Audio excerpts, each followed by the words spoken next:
Hello and welcome to the Retro Replay. Now in a previous video I talked about SNK's CD-based console, the Neo Geo CD, which didn't really make an impact, especially outside of Japan.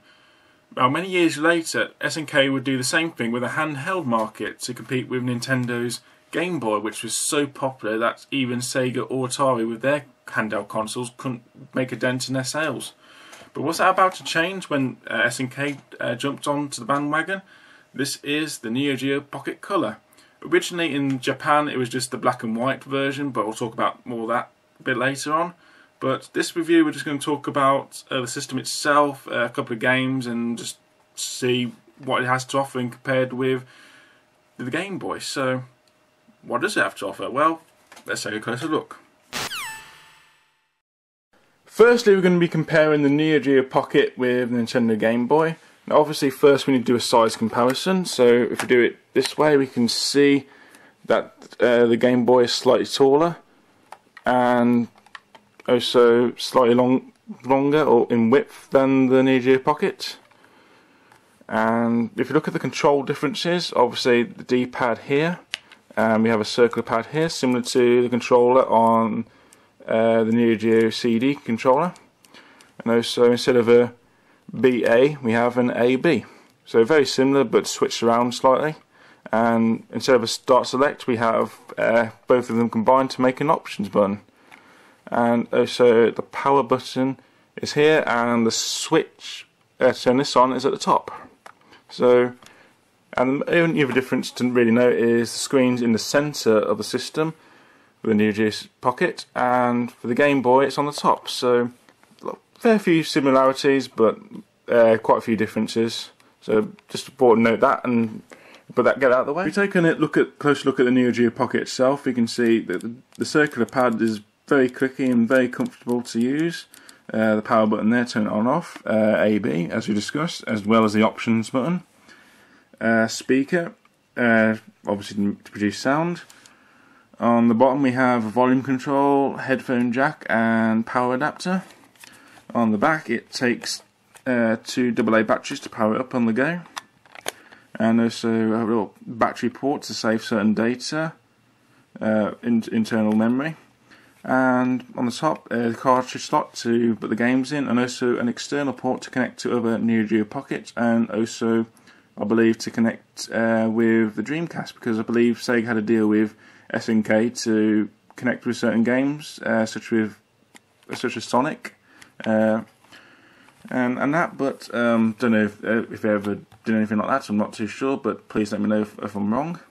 So that's a look at the system, so let's look at the games. Here are the games I currently own for the system. If you take a look, we can see it's got plastic casing on rather than with the Game Boy library, which had cardboard casing for many of the games, or in fact all the games I believe. So this makes it more durable and less likely for people to throw it away because it's a hard case, so people probably won't make the mistake, oh it's useless, it's only cardboard, and just throw it away. So it's quite strong and sturdy, so it can last quite a bit of abuse before breaking. And this is Sega's Sonic the Hedgehog Pocket Adventure, the only third party title released by Sega before the fall of the Dreamcast. We just have Puzzle Bob Mini and Metal Slug First Mission. And if you look inside, we can see that it has an instruction manual, which is all in colour. I believe I think most of the games released had colour manuals, as far as I'm aware. So quite a bit detailed and very nice. Not so fortunate to have colour manuals these days, unfortunately. Very rare, I think. And also, as well as the plastic casing to keep the game and instructions safe, we also have another casing to keep the cartridge safe. So if you open this up, the cartridge will come out. So it's very well protected, and even if you lose this, then if you have this, then the cartridge will remain well protected and clean. So that's very handy. And here are two of the Japanese games that I own in my collection. This is an original Neo Geo Pocket game, not a colour game, because originally this is only available in Japan, the Neo Geo Pocket, not the Neo Geo Pocket Colour. There were only 10 games released for the Neo Geo Pocket, but apparently the Neo Geo Pocket Colour games are compatible with the Neo Geo Pocket itself, though of course the colour games will be in black and white on the regular Neo Geo Pocket black and white version. And this game is called Melon Chan's Growth Diary. Rolls right off your tongue. And also in Japan they released cardboard versions of the game, so yeah. Don't know why they abandoned the plastic casing and went for the cardboard, so it's more flimsy and hard to open. As you can see, it's hard to open without actually like bending the cardboard. So, but other than that, the cases are fine and easy to display. So that's the cases in the game. So let's check out some gameplay. Now, before we actually talk about any games, first let's discuss the actual menu when you start up the Neo Geo Pocket Color. And apologies in advance for the lack of video quality here, but this is the only way to record any footage. If we take a closer look, we see we have a calendar which shows the date, very handy. And we also have a world time, so we can find out the times of different places throughout the world: London, Rio, Hong Kong, Bangkok, Moscow. We can set an alarm, so if you want to wake yourself up the old-fashioned way, you can set an alarm. But personally, I'll just use my phone for that sort of thing. Then you can also look at horoscopes, so you put your date of birth in, and it gives you your horoscopes. And I'm Cancer, by the way. And if you look, money, very good. Health, normalish. Romance, normal, and general, normal. And we can also set the language as well. So, enough of that, on to the games. Melon Chan's Growth Diary is the only Neo Geo Pocket game I own, not Neo Geo Pocket Color, because this preceded the Neo Geo Pocket Color. It's all in Japanese, so to be honest, I don't really understand this game, but I'll try and explain how I think it works. So basically you play as a little girl, which is always wonderful. Start the game. And got various options, all in Japanese of course, which I can't understand, and there is in black and white of course, and I have no idea how you're supposed to control this. I believe it's supposed to be some sort of point and click adventure where you can click around and do various things. Like there I can move my hand around and click on certain objects, or think you can, and do certain things, but as it's in Japanese, I have absolutely no idea how to play this game, and you can see the clock in the corner. I don't know if that means anything, that you can do certain things at certain times in the day. But it really is awkward to navigate, and then finally end up in this like lounge or hallway area, and I try and click on character, and it doesn't do anything, and it just talks to me. If anyone that knows Japanese and knows what's being said here, please let me know. And apparently I visited the toilet but did nothing. Not much to say, but not my sort of game.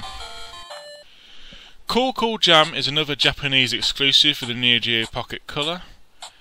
And if you look at the intro, it's very well done, and the music is reasonably catchy, and the intro is pretty good, but beyond that there is yet again not much to actually say. Bit of English here, but I don't think that's really going to help you, unfortunately. We get some Japanese text now.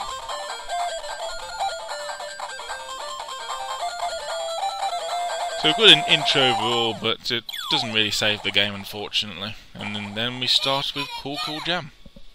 Now I think what the objective is you go around challenging people to musical challenges, just like beats and that, but beyond that I can't really understand it, as beyond the intro and the menu there is very little in the way of helping you in terms of English. So if you're a Japanese speaker or can read Japanese, this might be the sort of game for you, but then again I can't really understand. The artwork in the game's done really well, and here's you can create your own name, but since I don't know Japanese I'll just go with it. And it takes a while for the game to start up actually, and believe it or not, you actually seen an abridged version where I just cut it down. I don't know if I'm missing anything important, but there you go. And finally it still goes on and on and on. just trying to get to the game as quickly as possible, but it just seems to be one of those games that want to introduce you to the game, and then when it looks like you can start, then you get someone approach you, and then they talk to you, and well, honestly, I don't know what else to say about this game, other than the fact I can't really understand it, which is a shame. It looks like a decent enough game, but since it's in Japanese, there's not much I can do. And then with what seems to be like a game part where you like press a button combination or rhythm sort of thing, I just don't get the feel for it because I don't know how to play it. And then I don't know if I've done well or if I've messed up completely. So that's generally a major problem with the game, not being able to understand it, but then I can only blame myself for picking up the game because I thought it would have been easy to understand, but this is something you have to expect with Japanese games. If you can speak Japanese, that's perfectly fine, or if you're Japanese, you'll probably enjoy this game, but if you can't understand it, then it's very difficult to learn how to do unless you look on online instructions as to how to play it. And then you finally get to travel around and talk to people, I believe, and then you can challenge them to song matches or rhythm match things or whatever they call them in this game. But aside from that, the game does seem relatively good with well animated characters and sprites, but just the gameplay just seems to let it down. The music's good, so overall not bad, but hard to understand.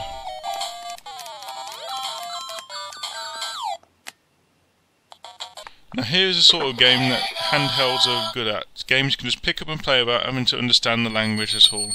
This is Sonic the Hedgehog Pocket Adventure, and it's the first third-party licensed Sonic game before the fall of the Dreamcast. Now, if you're a Sonic fan at all, you owe it yourself to check this game out for the Neo Geo Pocket. You can choose different acts you've cleared, so it has like a little save function. This is more or less a remake of the Mega Drive game Sonic the Hedgehog 2, which has the similar stages such as the chemical plant and the green hills and all the good levels you're familiar with. And it definitely is a great game, great platforming and great controls, just everything you want from a great classic Sonic game. If it seems like I'm doing really badly at the game, it's because I'm trying to play the game through my camcorder while recording, so apologies for the poor video quality and the poor gameplay. But without that, it's a great Sonic game to play on the go. There's lots and lots of fun, just feels great in the hands, and just a great little portable Sonic game. And the boss is always classic with Dr. Robotnik with all his different suits and everything else that he likes to bring on his little adventures. So yeah, it's definitely a great Sonic game. There's not much more I can say about it, just a great game in general, so definitely check it out. Here's another good example of a pick up and play game. It's Puzzle Bobble Mini by Tate. If you love Puzzle Bobble or any Buster Move game, then this is a game for you. Different modes and different puzzles to choose from. It's got a wide variety, and this is a fairly easy game to pick up for the Neo Geo Pocket Color. And yeah, it's very colourful, the music's great, there's really not much to say. The aim of the game is just to bust all the bubbles with a Bubble Bobble character, or whatever you call them, those dragon things. So that's all I've got to say about that. Great game. Here is a classic Neo Geo game, similar to games such as Contra, Metal Slug First Mission. There is a second mission, but I don't have that yet, so I can't talk about that. And the objective of the game is just to get to the end of the level and just shoot at anything in your path. And it's a really fun shoot 'em up. You can shoot in 3 directions, left, right, or up. Don't think you can do diagonally, but I'm not 100% sure. And just walk through and just shoot anything in your path, and it's a really fun and addicting game. Lots of different power-ups and weapons, and just beat different bosses and just move along. So, classic Neo Geo game, definitely worth picking up. Now this is SNK vs Capcom, match in the Millennium, and you're thinking, how can a fighting game work on a handheld? But you'll be pretty surprised. Obviously, SNK and Capcom teamed up to put all their fighting characters together to make this fighting game, and, well, is it any good?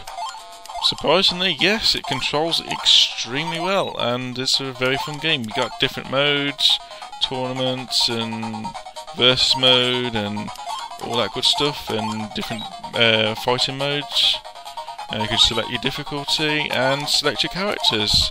Got a lot of characters to choose from, but from both SNK and Capcom, or more specifically Street Fighter. So let's get on to the game after we selected Ryu. And like any fighting game, we start off in a completely random location. We're starting off in Japan first. And the character animations are really fluid and very good. Look great on the Neo Geo Pocket. And the controls, as I mentioned, are excellent here. I mean, despite the lack of buttons, only 2 buttons plus the 8-directional pad, this controls really well. I mean, I haven't got any problems with controls, so, and I can play this really well, despite the fact I'm not very good at fighting games. And as you can see, I beat my opponent, which is a lot of fun. This is a very fun game and easy to pick up and play, and that's what handheld games should be. I believe that most fighting games for Neo Geo Pocket are great to play, so this is just one example of a great fighting game on the Neo Geo Pocket, so it's definitely worth picking up and definitely worth looking into other fighting games with the system.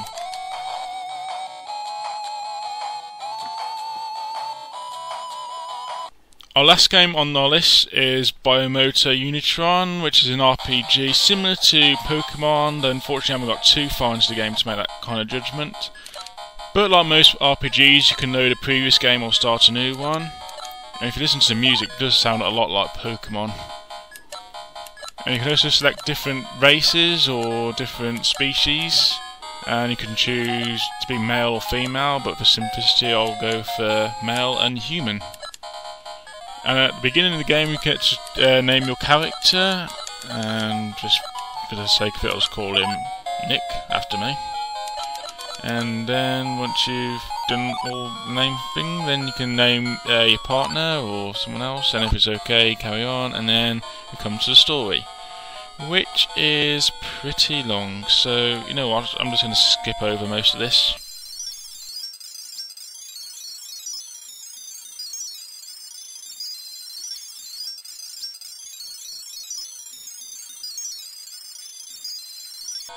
Trust me, I saved a bit of time there, and then after the story you get more explanation and more story. Takes a while to get into this game. But after that, then you finally get to talk to someone and then you can start exploring. But to be honest, I think I'll best stop my review of the game here, because without going into depth into it, I can't really cover it in this review. But hopefully at some point in the future I can revisit this game, because this seems like my type of game and I really want to recommend it. It's one of the rarer games for the Neo Geo Pocket, but if you get your hands on it, definitely check it out.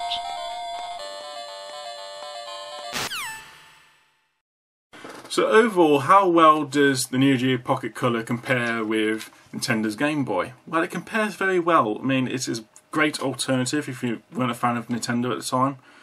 But for various reasons, Nintendo did slightly better, because, well, when they released the colour version of the Game Boy, then they seemed to took over, and with games such as Pokemon, the Neo Geo Pocket didn't really stand a chance, which is a great shame, because this system has a lot to offer and still does, I think. And that's just why there's supposed rumours that there's supposed to be a new Neo Geo handheld, which is supposed to play all sorts of Neo Geo games, but I can't really confirm that at the minute. But yeah, it does seem this is a great system and highly underrated, and it's just a great shame this didn't do better at the time. But would I recommend it? Yes, I would. It's fairly cheap to get one. I mean, you're looking again about £30 loose, or $35–40 loose. For box one, you're looking at a little bit more, but I shouldn't see why you'd have to pay much more than £50 or $60, that sort of thing. So you should be able to pick these up fairly cheaply. And as for the games themselves, they can range from £10 to £20 for the more common titles. There are not that many rare titles. I'd say £50 for the highest value games, for the rarest games. But other than that, you shouldn't really have to pay much more then that I wouldn't reckon. So to get a complete set of these library of these games, then it should be fairly easy. So I'd definitely recommend it if you're into handheld games and if you're a Neo Geo fan at all. So yep, I'll be looking forward to updating the library, making it larger as I go along. But for now, I'll be enjoying the games that I've got for it so far. So there we are. That's my review of SNK's Neo Geo Pocket Color. I hope you've enjoyed it, and until next time, I'm XiXMayheMXiX playing the good, the bad, and the retro.